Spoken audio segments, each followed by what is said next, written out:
My world shattered when I found a second phone in my wife's gym bag, filled with texts to a man I'd never heard of. My name is David, and my wife is Anna. We're both 26. We met in college, bonded over being the only two people in our freshman philosophy class who thought the assigned reading was pretentious garbage, and have been inseparable ever since. We got married right after graduation, a small ceremony by a lake. Everyone said we were too young, that we hadn't experienced life. But when you know, or at least you think you do. Anna was always the pragmatic one. I was the dreamer, the writer who majored in English and wanted to pen the next great American novel. She studied accounting. She loved spreadsheets, pivot tables, and the quiet logic of numbers. It was the perfect yin and yang. I handled the emotions, the romance, the big ideas. She handled the practicalities, the bills, the plan. Our plan was simple. I'd take a stable job in technical writing to pay the bills while I worked on my manuscript at night. She climbed the corporate ladder, and in 5 years, we'd buy a house, maybe start a family. We moved to a quiet suburb of Chicago, found a cozy apartment, and started our life. For the first 3 years, it worked beautifully. I'd come home from my day job. We'd cook dinner together, and then I'd disappear into my office to wrestle with fictional characters while she balanced our checkbook or studied for her CPA exams. She was meticulous. Our budget was color-coded. Our savings grew steadily. She negotiated our rent down, found us the best deals on car insurance, and had a filing system for our receipts that would impress a librarian. I trusted her implicitly. Money stressed me out. It felt abstract and chaotic. In her hands, it became orderly, predictable.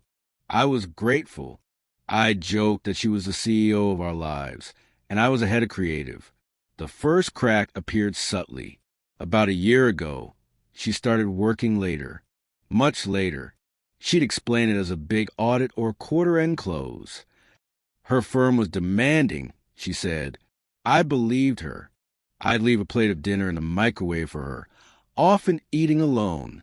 Our weekend routine slipped. She was tired, distracted, always on her laptop.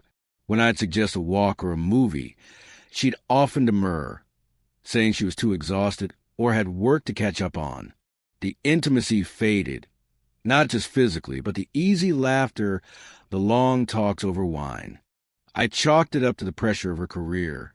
I tried to be supportive, picking up more chores, giving her space. Then, the business trip to Denver came up. It was supposed to be 4 days. She packed a new suitcase, one I didn't recognize.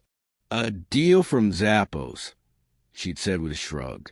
The night before she left, she was unusually affectionate, which I mistook for guilt over being away. She texted me when she landed, sent a picture of her hotel room view. The texts became sparse after that. Dinner with the team. Early morning tomorrow.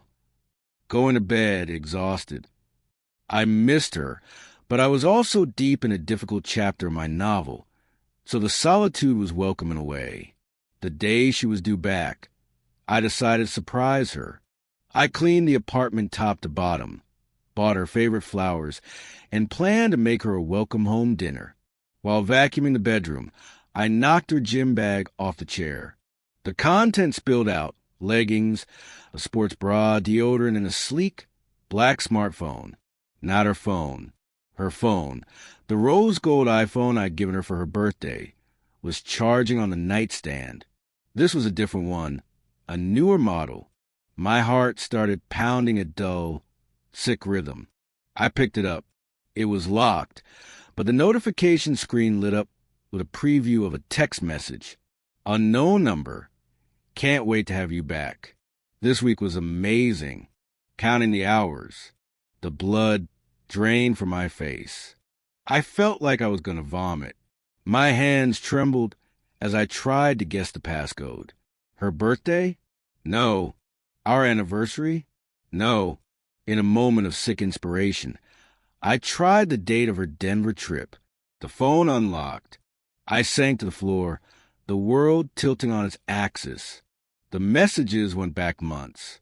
They weren't just flirty. They were explicit, intimate, full of inside jokes and plans.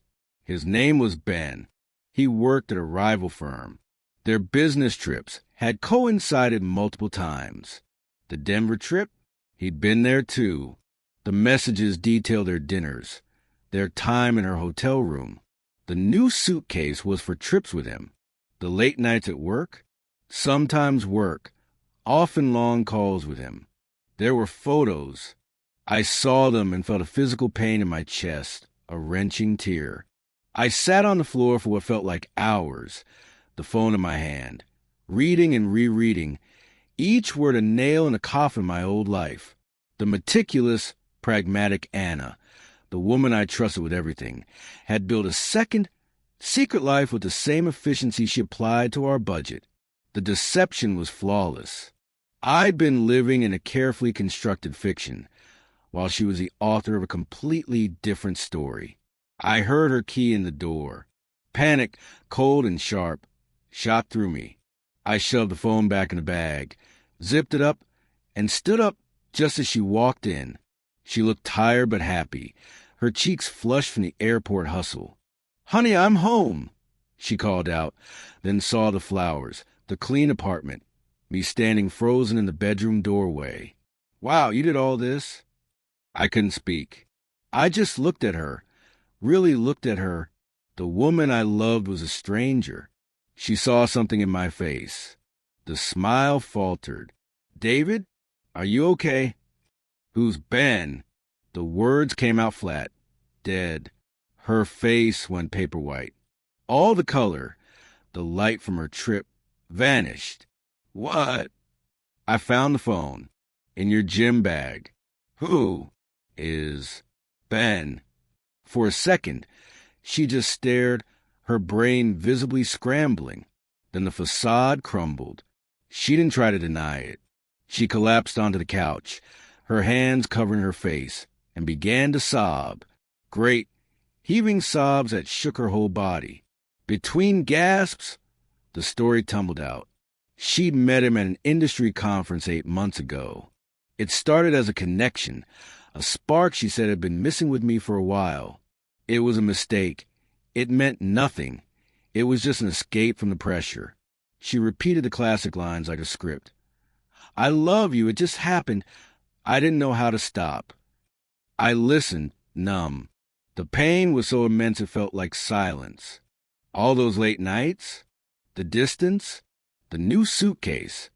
My voice was eerily calm. She just cried harder, nodding. "I'm so sorry, David. I'm so sorry. I'll end it. I'll end it right now. I'll do anything. Please." I didn't yell. I didn't cry. I felt hollowed out. "You need to leave," I said. "What?" "David, no, please, let's talk about this." "Get out. Go to a hotel. Go to your parents." "I don't care. I can't look at you right now." She begged, pleaded, but I was an immovable wall of ice. Eventually, weeping, she packed a small bag and left. The silence that descended on the apartment was the loudest, most oppressive sound I'd ever heard. The next few days were a blur of agony. I called in sick to work. I couldn't eat. I couldn't sleep. I wandered through our home, seeing everything through a new, tainted lens. That vase was a gift from our first anniversary. Had she already been talking to him then? That coffee mug from the bookstore we loved. Had she thought of him while we were there? The betrayal wasn't just in the act. It was in the poisoning of every memory, every object, every corner of our shared life. She called relentlessly. She texted long, rambling apologies. She sent emails pleading for a chance to explain. I ignored most of them. Finally, after a week, I agreed to meet her at a neutral coffee shop. She looked awful, pale, with dark circles under her eyes. I felt nothing but a cold, distant pity. "I ended it," she said immediately, her hands wrapped tightly around her cup. I blocked him on everything. I told my boss I can't work on any accounts that interface with his firm. I'll change jobs if I have to. I just stared at her. Why, Anna? Why would you do this? Was I that terrible? That boring? The unexciting writer husband, while you were out there with the exciting accountant? Her tears started again. No. God, no. It was never about you not being enough. It was about me. I felt trapped. The plan, the budget, the 5-year goal. It all felt so heavy. Like my whole life was already mapped out on one of my own spreadsheets. With him, it was a fantasy. It was stupid and selfish, and it was an escape from my own life. From the pressure I put on myself. So you blew up our life instead, I stated. I know how that sounds. I don't have a good reason. There is no good reason. She took a shaky breath. I'm willing to do anything to fix this. Therapy, couples counseling, full transparency. You can have all my passwords, my location, anything. I was torn between the visceral urge to run far away and the gravitational pull of 4 years of love and shared history. The man who loved stories wanted a redemptive arc. The man who was broken wanted to never feel this pain again. I don't know, I said finally. I need time and space. Real space. I think we should separate. Legally. A trial separation. She flinched as if I'd struck her, but she nodded. Okay, if that's what you need, I'll find an apartment. The logistics were handled with a chilling, business-like efficiency that was pure Anna. She found a small studio nearby. We divided our things. She took the bed. I took the couch. She took the TV. I took the bookshelf. It was a slow-motion dissection of our life together. We agreed on a 6-month separation. No contact unless absolutely necessary. We would both go to individual therapy. At the end of 6 months, we decide whether to try again or file for divorce. The first month alone was the darkest period of my life. The apartment echoed. I'd hear a noise and think it was her. I'd make coffee for 2 out of habit. My writing was impossible. The well of creativity was bone dry, filled only with bitterness and grief. My therapist, a kind older man named Dr. Evans, helped me navigate the rage and the sadness. He made me see that while her actions were her responsibility, our relationship had developed a dynamic that allowed for the secrecy, my passive trust, her compartmentalization. After about 2 months, the numbness began to thaw, and anger took its place. A clean, burning anger that was oddly energizing. I stopped being a victim of the story and decided to be the author again. I threw myself into my novel, not as an escape, but as a confrontation. I wrote about betrayal, about trust, about the stories we tell ourselves and others. The words poured out raw and real.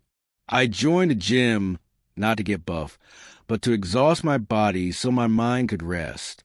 I reconnected with friends I'd neglected.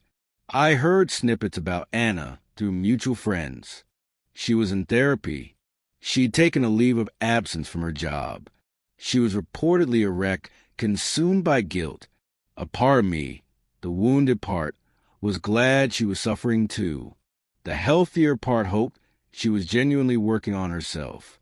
Around the 4-month mark, she emailed me. It was short and respectful, not pleading. David, I hope you're well. My therapist suggested I write an amends letter, not to seek forgiveness, but to take full accountability. I've attached it. You don't have to read it. You don't have to reply. I just needed to do it for my own process. I am, every day, deeply sorry for the pain I caused you. Anna, I stared at the attachment for 3 days before opening it. The letter was 5 pages long. It was not full of excuses. It was a brutal, unflinching autopsy of her own actions. She detailed the exact timeline of the affair. She dissected her own feelings of inadequacy and suffocation, not blaming me, but explaining how she had catastrophically failed to communicate them. She described the moment she realized the magnitude of her betrayal. The night I found the phone, she didn't ask for forgiveness. She simply stated what she had done, the damage she had caused, and the work she was doing to ensure she would never be capable of such deception again. She ended with, "You deserve honesty, love, and peace. Whether I am part of your future or not, I will spend my life trying to become a person who would never violate those things again." I cried when I read it. For the first time since the discovery, I cried not just for my pain, but for hers, for the death of the people we were. It was the first thing that felt truly real from her since the fallout. We began a cautious, mediated email correspondence, arranged through our therapists. We discussed practicalities first. Bills, mail, a joint storage unit. Then, slowly, we ventured into safer emotional territories. A book I was reading, a documentary she'd seen. It was stilted and awkward, like learning a new language. A week before the 6-month mark, she asked if I would be willing to meet in person. Dr. Evans thought I was ready. I was terrified. We met at a park, not the coffee shop. It was a sunny, crisp autumn day. She looked different, thinner, older, but her eyes were clearer. She wasn't wearing the expensive, sharp clothes she used to wear for work. She was in jeans and a simple sweater. She looked more like the girl I'd met in philosophy class. We walked in silence for a while. "How's the novel?" she asked finally. "Finished. My agent is shopping it around." A genuine smile touched her lips. "David, that's incredible. I'm so proud of you." The words didn't feel like a platitude. "Thanks. How's everything?" "Hard," she said honestly. "I'm working part-time at a nonprofit now. The pay is terrible, but it feels meaningful. Therapy is brutal, but I'm getting there, learning how to sit with discomfort instead of running from it." We found a bench and sat. The conversation flowed more easily than I expected. We talked about our therapies, our insights. We didn't talk about us, not directly. We talked about the people we were becoming. "I don't expect you to trust me," she said softly, looking out at the lake. "I wouldn't trust me if I were you. What I did is a forever kind of breach. I just want you to know that the woman who did those things, who lied to you every day, she's not all of me, and I'm fighting every day to make sure she's less and less of who I am." I believed her. For the first time, I truly believed she understood the gravity of it all. The question was, did that change anything for me? Could the new version of us ever be something worth building? The 6-month deadline came and went without a formal meeting. We kept talking. We started having dinner once a week, always in public, always with a pre-agreed topic to avoid landmines. It was like a very awkward, emotionally charged second first date. The turning point was small. My car broke down one evening after work. It was pouring rain. My mind ran through the list of people to call. My best friend was out of town. A tow truck would take an hour. Without even thinking about the history, I called Anna. She answered on the second ring. "Hey, you okay?" "My car died on the interstate. I'm soaked and it's a mess. Send me your location. I'll be there in 20 minutes. She was there in 15, with 2 hot coffees and a blanket from her apartment. She didn't try to fix the car. She just drove me home, made sure I was dry and warm, and said, "Let me know if you need help dealing with the mechanic tomorrow." It was simple, practical, kind, the old Anna, but without the hidden layers. She was just there. In that moment, I didn't see the cheater. I saw the person I called when things went wrong for years. The habit of trust, deeply buried, flickered. We didn't rush back in. We continued our careful, intentional rebuilding. We started couples counseling with a specialist in infidelity recovery. It was grueling. We had to dissect the rotten foundations of our old marriage. My passive idealism, her destructive perfectionism, before we could even think about laying new ones. We learned to communicate in ways we never had before. I learned to express my needs and anxieties instead of burying them in my writing. She learned to articulate her fears and pressures instead of letting them fester into secret rebellion. It took another full year. A year of 2 steps forward, 1 step back. There were nights of tears, of regressions, of me being triggered by an innocent text notification on her phone. There were moments where the bitterness would surge in me, and I'd say something cruel. She had to learn to sit with my anger without defending herself, to understand that trust isn't given. It's earned in a million tiny moments. But we kept showing up. She was relentlessly, transparently honest.